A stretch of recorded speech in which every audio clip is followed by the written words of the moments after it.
Thank you for joining us for the 2-minute drill, CIF Southern Section Football Playoffs edition. We have a big one going down in the Southeast Division coming up this Friday night at Arcadia High School. Bonita 6-4, last year's division runner-up. 6-4, like I said, at Arcadia 8-2. Guys, let's get right into this. Let me introduce you first. Miguel Melendez on the left, the Pasadena Star-News Prep Sports editor, and Fred Robledo on the right, the San Gabriel Valley Tribune Prep Sports editor. Freddie covers the Bearcats. Miguel covers the Apaches. I try and do a little bit of both. Let's get right into this game, guys. A game probably so good that it's not really befitting of a first-round matchup. Fred, wouldn't you agree? Yeah, because, Bonita in the championship game last year, and, they had the tough start there, and they started 2-4, but you look at how they finished the year, winning 4 straight games to get in the playoffs, and typical Eric Podley coach team. I mean, playoff. Now that we're in the playoffs, they're playing well toward the end. You can speak more to the quarterback situation they're in, but running the ball, Reggie Turner and Cameron Griffin, two-headed monster right now, 1,500 yards rushing between them. And if they get it going, I think it's a scary game for Arcadia. I don't think this is a team Arcadia really wanted to match up with in the first round. I think this is the best game in the Southeast Division to open the playoffs. Yeah, no question about it. And you look at why this happened is because Arcadia is not seeded in the division, and as such as that's garbage, Miguel. Right, and as that's such, a coin flip, right? That's why that happened. I mean, that's a team I know, Aram, and some of you guys. I mean, we've talked about it. We thought Arcadia West Covina would be a good finals matchup. Yeah. We don't see that now. Well, I think the reason for that is team. because Arcadia Burroughs finished. They tied for first, right? But they gave Burroughs the nod because they of beat head-to-head him. competition. All right, well, and Coach DiMelanti, I talked to him yesterday, and I was just disappointed with their draw, and I thought I would get kind of a similar reaction from John DiMelanti. The classiest coach wasn't even bothered by it. He thought,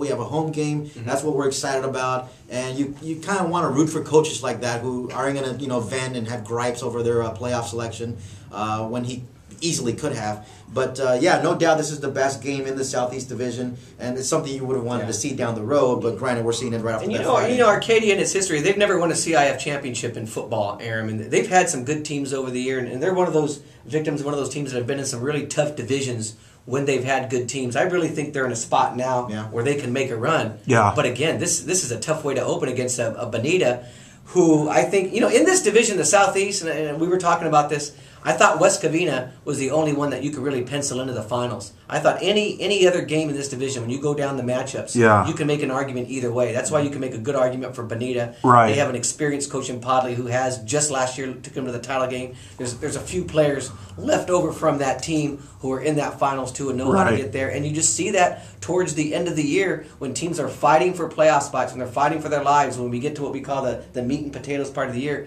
All of a sudden, Bonita shows up, and here they are, much like Diamond Ranch, who wound up finishing second and could be another sleeper in this division. So I think it's a great first-round matchup. I think it's a pick 'em.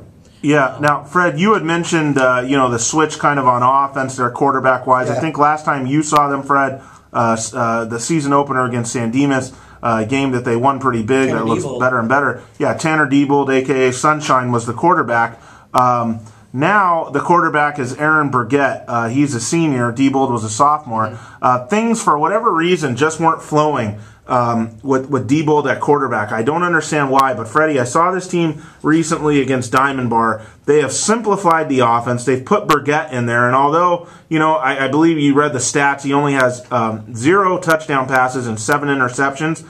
I know that sounds weird, or this may sound weird, but the offense, Freddie, flows better right now with Burgett at quarterback. If you take the overall picture, it just flows better with Burgett at quarterback. They've simplified it. I remarked to a couple people and to myself when I saw them against Diamond Bar, it seems like they're running only about 4 plays, but they're running them well, as you can see. They're running the ball a lot. They're running the ball a lot. And maybe that makes sense, Aaron, because when we go back to the beginning of the year, when we watched them against San Dimas, our first impression was, look at the size of Bonita, the way they're able to manhandle them. And maybe they've said, look, they've looked at this division and said, you know what, we're as physically strong as anyone. I know Pod likes to throw the ball about, but let's pound it out. It's worked for West Covina. It is. And when you can run and teams can't stop you, it's a deadly combination. It is the smarts of Podley and his coaching staff to say, what are the 2 things that we do well? We run the ball well, we play defense well, and they are riding those strengths. And since that big rally against Los Altos, they haven't lost a game. They played some pretty decent teams, and they are doing those 2 teams well, which can take you a long way. But having said that, this is the playoffs. They are playing, in my opinion, the second best team in the division, and you're going to have to be able to throw, or Arcadia is going to stack the line on you. Going back to what Miguel was saying about Arcadia, and even you, Fred, this is the best Arcadia team I've seen in a while. Skill-wise, they might be their best ever. I mean, I don't remember a team like, usually Arcadia of the past was big up front and had okay skill guys. It's completely opposite now. I mean, they're okay up front, but their skill guys are fantastic. And I really do think if we get that semifinals game, and I think we're going to get it, Covina or Arcadia, that's your division championship, despite what Santa Fe may have to say. And I think that I think early on there was some concern about how big the line was going to be, both offensively and defensively. Yeah, I think that they're not big. I don't think they've proven that they can play big. Yeah, they can. Robbie Haynes has 11.5 sacks. He's not a small guy. He's about 6'2", and a half, 11.5 sacks. And he's really wreaked havoc there on clogging lanes on the defensive line, flushing the quarterback out of the pocket. Clarence Irvin, an all-area returning defensive lineman, first-team guy last year, with 6.5 sacks. So they have guys up front, even guys who can disrupt things for teams who, like Bonita, has a balanced attack on the ground and through the air. The one thing we mentioned early in the season about Arcata, the missing piece that they needed last year was, will they have a balanced attack? They needed a running game. They needed somebody to balance things out. Miles Carr needed some help out there. He got it this year with Sheldon McKinley and Ronnie Arnett were two guys who were going to be switching back and forth. Then we saw Alex McKelwey come in back in the middle of the season. But the guy who came in and kind of took everyone by surprise was Jake Medell. He's only played 6 games this season. He has almost 700 yards rushing and 9 touchdowns. The advantage to that for Arcadia is, having come in so late in the season, no one's been able to figure out this kid. He's like a magician, just weaving and bobbing through lanes, getting what he needs, and no one seems to be able to stop this kid. And that might be the missing link that Arcadia has not had up until this season. And this is why they're considered the second best team in the division. And that's why, Aaron, we'll get into predictions right now. I'm going to go with Arcadia. I haven't seen them this year, but listening to you, who's been there, listening to Miguel, and some of the endorsements they've had from other people, I'm going to give them the benefit of the doubt in this game. And as much as this is a tough game for Arcadia, look, it's a tough opener for Bonita, who was really playing well at the end. I'm sure they didn't like getting Arcadia, who they consider a seed. Right. What we don't know is, like we said, Bonita, they lost their games earlier there, the West Covina Diamond Ranch. That was early in the Hacienda. Like Aaron said, they're almost playing a different style and brand of football where they're pounding it out now. So I think it's going to be a great game. I said in my comment that I wrote on the blog that I wouldn't be surprised if it went either way, but if you're going to put pen to paper and make a prediction, I think I'm going to take Arcadia. Yeah, I've covered 3 or 4 Arcadia games this year, and I saw them last week against Burroughs.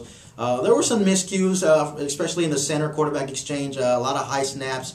That kind of created some problems. You saw him last week against PHS, right? No, last week against Crescenta Valley. Crescenta Valley, all right. Jeez, and there were some mishaps there, but I think that's an isolated situation. If people who were at that game, for example, West Covina was at that game watching. I think people who were interested in the Southeast were there looking to see how Arcadia would play. That was an isolated situation. That's never happened before. That's an experienced senior center. So don't take too much from that. What you do want to look at is Miles Carr, the quarterback. He's completed 64% of his passes, almost 1,900 yards, and get this, 25 touchdowns against just 3 interceptions. Yeah. This kid doesn't turn the ball over. That's important. He was like this last year, and it was tough not to pick this kid as a first-team all-area quarterback with those kind of stats. 3 picks. Quarterbacks don't always have to beat you, but you don't want them to lose games for you. That's a sign of a good quarterback. Which is why Stevie Ramirez would tell us that. Right. I will go with Arcadia. Yeah, guys, I agree with you. I'm the only one here that's actually seen both of these teams. I got to tell you, Bonita needs everything to break right in this game to be in it, because they're just not going to, if they fall behind, and I think they're going to, they're not going to be able to throw from behind on this team. Taylor Legase, the receiver from Arcadia, Garrett Harine, the receiver from Bonita, 2 outstanding players, but I really trust Arcadia more to get the ball to Legase than I do Bonita to get it to Harine, which is kind of a shame. But anything's capable with that Podley coaching staff. So I'm going to go with Arcadia, and I'm going to take them big here, because I think this game's going to get away from Bonita. Too much explosiveness on Arcadia. Okay. They're a sight to be seen, and I really do think they would have a shot against West Covina if we get to that game. Okay, so we're all on Arcadia here. Get out there to Arcadia High School on Friday night. Apaches and Bearcats, first round of the Southeast. Enjoy it.